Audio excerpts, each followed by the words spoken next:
O, živjo! Evo, hitim, samo še tale jogurt spijem. Kako je dober in šivam v službo. Še dobro, da jo imam.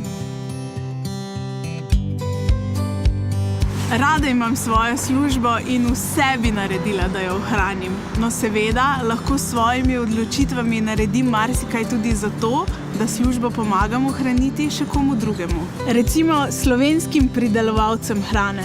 Po podatkih Statističnega urada Republike Slovenije je v delo na kmetijah vključenih več kot 190 tisoč ljudi, kar je skoraj 1/10 Slovencev. In vsem tem lahko pomagam tako, da izbiram mleko, jogurte in sire iz naših odličnih mlekarn. Kar ni težko, ker so super.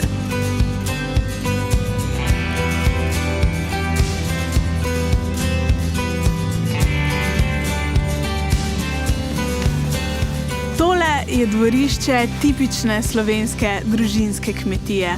Ni ravno velika, saj niti ne more biti, ker pri nas ni veliko prostora. Velikost povprečne slovenske kmetije je 6,5 hektara.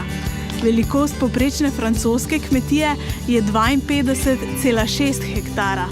Nemške 55,8, češke pa kar 152 hektarov.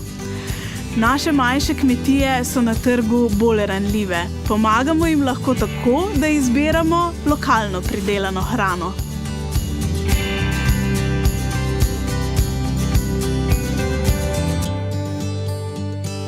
Naše podeželje je res nekaj posebnega.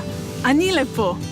Značilnost Slovenije je zelo razgiban teren, saj je skoraj 90% ozemlja na nadmorski višini 300 ali več metrov.